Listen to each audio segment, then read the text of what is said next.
क्या कोई टैंक जिंदा लाश बन सकता है?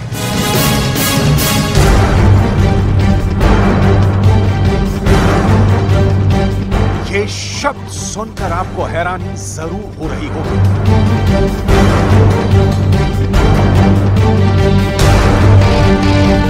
लेकिन ऐसा हुआ है यूक्रेन के अंदर।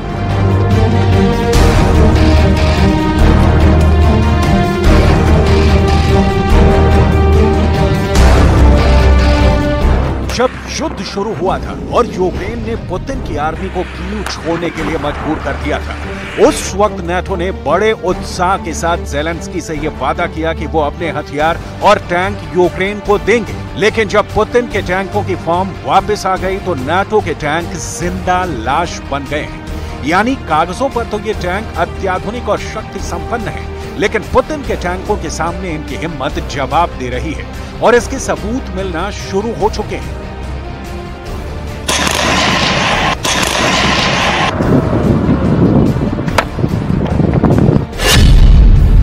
एक हफ्ते में ऐसे 2 देश सामने आए हैं जो अपने टैंक यूक्रेन में भेजना ही नहीं चाहते हैं। पहले नंबर पर है ब्रिटेन का टैंक और दूसरे नंबर पर है जर्मनी का टैंक। इन दोनों देशों के पास वैसे नाम के लिए तो अत्याधुनिक टैंक हैं, लेकिन जंग के डर से ये भगोड़े टैंक साबित हुए हैं। ये क्यों और कैसे हुआ है आपको समझाएंगे पूरी बात। साथ ही हम बात करेंगे सऊदी अरब में होने जा रहे शांति शिखर सम्मेलन की, जिसमें रूस और यूक्रेन के बीच सुलह समझौते की बात की जा रही है। सबसे पहले जर्मनी के लियोपार्ड टैंक की बात करेंगे, जो पुतिन के डर से जिंदा लाश बनते जा रहे हैं।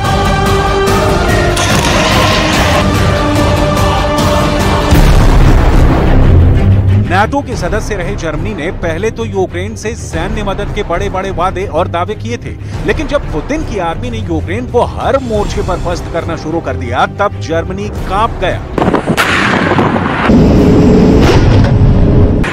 जर्मनी अपने प्रसिद्ध लियोपार्ड टैंक को यूक्रेन भेजने में आनाकानी कर रहा है। जर्मनी ने यह वादा किया था कि वो 110 लेपर्ड 1 मुख्य युद्धक टैंक यूक्रेन में भेजेगा। इसके अलावा 18 गैपर्ड टैंक भेजेगा। जर्मनी ने यह भी वादा किया था कि वो एंटी एयरक्राफ्ट सिस्टम और लगभग 26,350 राउंड तोपखाने का गोला बारूद यूक्रेन भेजेगा। जर्मनी ने यह भी कहा था कि वो 300 से ज्यादा टोही ड्रोन यूक्रेन भेजेगा। साथ ही एयर डिफेंस भी यूक्रेन रवाना कर देगा। लेकिन जो वादा जर्मनी की तरफ से किया गया था, उसमें से कोई भी पूरी तरह से निभाया नहीं गया। जर्मनी ने वादा किया था कि वो 110 टैंक यूक्रेन भेजेगा, लेकिन मई से अब तक सिर्फ 10 टैंकों को यूक्रेन में जंग के लिए भेजा गया है। अब नाटो के कई देश और यूक्रेन के समर्थक भी जर्मनी की निंदा कर रहे हैं, लेकिन जर्मनी के टैंक क्यों यूक्रेन में उतरना नहीं चाहते हैं, असली वजह हम आपको बताते हैं। दरअसल हो ये रहा है कि ना तो यूक्रेन को और ना ही जर्मनी को जरा भी उम्मीद थी कि रूस की सेना नाटो के एडवांस टैंक को जलाकर राख कर देगी। जर्मनी का लेपर्ड 2, ब्रिटेन का चैलेंजर 2 और अमेरिका का एब्राम्स टैंक इस वक्त सबसे बुरे दौर से गुजर रहे हैं। पुतिन के आदेश के बाद से रूसी सेना चुन चुन कर नाटो के टैंक तबाह कर रही है। हालात ये हो गए हैं कि रूस की फर्स्ट लाइन ऑफ डिफेंस पर यूक्रेन के टैंक हमला करने से पहले ही रूस के हमले का शिकार हो रहे हैं। रूस की तरफ से दावा किया जा रहा है कि यूक्रेन के कुल 800 टैंकों को उनकी सेना चुन चुन कर तबाह कर रही है।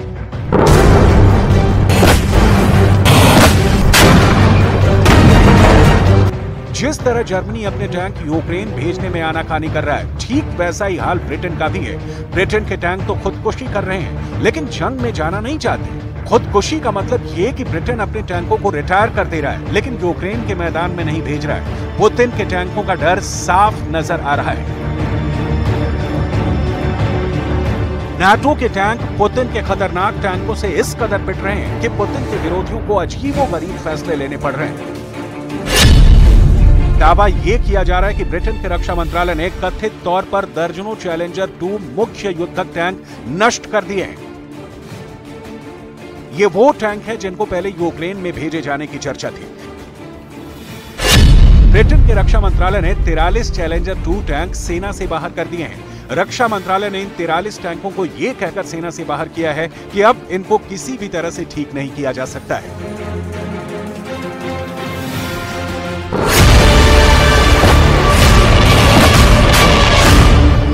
एक इंटरनेशनल सीक्रेट रिपोर्ट में दावा किया गया है कि रक्षा मंत्रालय ने इन 43 टैंकों को युद्ध से बाहर करने का फैसला लेकर ब्रिटेन के टैक्स पेयर्स के लाखों पाउंड का नुकसान किया है। आखिर ब्रिटेन इतना क्यों डर गया है कि उसके टैंक ही युद्ध छोड़कर भागने लगे हैं? दुनिया के कई एक्सपर्ट्स ये दावे कर रहे हैं कि इन टैंकों को अगर नष्ट ही करना था तो कम से कम यूक्रेन के मैदान में ही उतार देते। वहां कम से कम ये बैटल टैंक लड़कर तो खत्म होते। आखिर ब्रिटेन के टैंकों को खुदकुशी क्यों करवाई जा रही है? इसकी एक वजह यह भी है कि सिर्फ टैंक बेहतरीन होना ही काफी नहीं है, टैंक को चलाने वाले सैनिकों के अंदर भी काबिलियत होनी चाहिए। लेकिन जो ग्राउंड रिपोर्ट आ रही है वो काफी चौंकाने वाली है। आप यकीन नहीं मानेंगे, यूक्रेन के टैंक सैनिक जंग में टैंक छोड़कर भाग रहे हैं। ये वही यूक्रेनी सैनिक हैं जो सिर्फ 45 से 60 दिन पहले जर्मनी, फ्रांस और ब्रिटेन से टैंक युद्ध की जबरदस्त ट्रेनिंग लेकर आए हैं। लेकिन जैसे ही यूक्रेनी सैनिकों को असली टैंक युद्ध का सामना करना पड़ा, इनके तोते उड़ गए। अब पुतिन की आर्मी नाटो के टैंकों को बुरी तरीके से फोड़ रही थी। उस वक्त पुतिन का एक बयान भी सामने आया था जिसमें पुतिन ने कहा था कि नाटो के टैंक नेस्तो नाबूद किए जा रहे हैं। रूस नाटो से भी बड़ा सर्वशक्तिमान देश है। В сфере мировых финансов, потому что, используя доллар как инструмент вооруженной борьбы, а по-другому и не скажешь, они порождают сомнения в надежности американской валюты как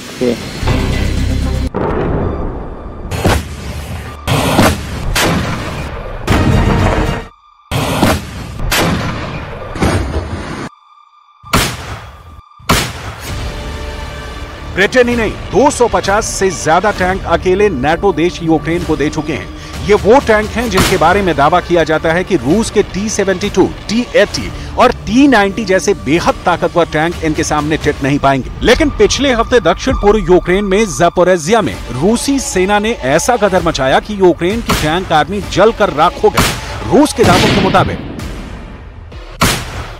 ज़पोरिज़िया फ्रंट लाइन पर यूक्रेन के 50 से ज्यादा टैंकों ने रूसी सेना पर हमला किया। दावों के मुताबिक रूस की फर्स्ट लाइन ऑफ डिफेंस को यूक्रेन के टैंक सैनिक तोड़ना चाहते थे, इसीलिए चारों दिशाओं की तरफ से यूक्रेन अपने और नाटो से मिले टैंकों से एक साथ हमला रूसी सैनिकों पर कर दिया। लेकिन रूसी सेना ने हमले से बचाव करने की बजाय यूक्रेन के टैंकों पर सीधा हमला कर दिया। रूसी सैनिकों ने एंटी टैंक मिसाइल और बमों से यूक्रेन के टैंकों पर इतना जबरदस्त वार किया कि देखते ही देखते रूस के हमले में यूक्रेन के 22 टैंक मौके पर ही जलकर राख हो गए। यूक्रेन को 22 टैंकों का ही नुकसान नहीं हुआ, बल्कि यूक्रेन के 10 बख्तरबंद वाहन भी तबाह हो गए। रूस का दावा है कि 22 टैंकों के अलावा यूक्रेन के 100 टैंक सैनिक भी मौके पर ही मारे गए। यूक्रेन को ब्रिटेन के द्वारा 28 चैलेंजर टैंक देने की बात हुई थी। कहा जा रहा है कि इसमें 14 टैंक यूक्रेन की धरती पर लड़ने भी गए, लेकिन उनकी बहुत भद्द पिटी है। पुतिन ने अपने बयानों से इसकी पुष्टि भी की है। кассетных боеприпасов, то оценку этим боеприпасам дала сама администрация Соединенных Штатов устами своих сотрудников некоторое время назад, когда использование кассетных боеприпасов было названо самой администрацией США преступлением. Вот я думаю, к этому так и надо относиться. वहीं पुतिन का रुख अब इस युद्ध को लेकर इतना कड़ा हो चुका है कि वो यूक्रेन युद्ध को सुलझाने के लिए जारी सबसे बड़ी बैठक में भी कहीं शामिल नहीं है। यूक्रेन संकट को सुलझाने के लिए सऊदी अरब शनिवार से 2 दिवसीय शांति वार्ता की मेजबानी करने जा रहा है। ये शांति शिखर सम्मेलन यूक्रेन की ओर से सुझाए गए 10 सूत्रीय शांति योजना पर आधारित है। इसे यूक्रेन की 10 सूत्रीय शांति योजना पर चर्चा के लिए सऊदी अरब के एक बड़े प्रयास के रूप में देखा जा रहा है। इसमें युद्ध अपराधों के लिए जिम्मेदार लोगों को दंडित करना, यूक्रेन से सभी रूस के सैनिकों को वापस बुलाना और अपने देश की क्षेत्रीय अखंडता को बहाल करना शामिल है। लेकिन रूस के मीडिया में जिस तरह के लेख और एक्सपर्ट्स के बयान सामने आ रहे हैं, उससे साफ नजर आ रहा है कि इस शिखर सम्मेलन से जंग रुक पाना आसान नहीं है। रशियन टुडे के एक लेख के मुताबिक किसी भी शांति समझौते को लेकर रूस की स्थिति पहले से ही स्पष्ट हो चुकी है। मॉस्को युद्ध विराम चाहता है, लेकिन रूस के द्वारा जीते गए यूक्रेन के 4 हिस्से वो नहीं छोड़ेगा। दूसरी तरफ ज़ेलेंस्की चाहते हैं कि रूस 1991 में मौजूद बॉर्डर पर अपने सैनिकों को वापस ले ले। ज़ेलेंस्की के इस रुख को रूस पसंद नहीं करेगा। सऊदी अरब में शिखर सम्मेलन का असली उद्देश्य क्या है? दरअसल ये अमेरिका के द्वारा समर्थित है और इसका मुख्य मकसद यूक्रेन के हित साधना है। Сьогодні черговий активний день для наших міжнародних зусиль. Наша команда працює в Джидді, в Саудовській Аравії, на зустрічі радників лідерів держав щодо формули миру. Загалом там представлені 42 країни, різні континенти, різні політичні підходи до глобальних справ.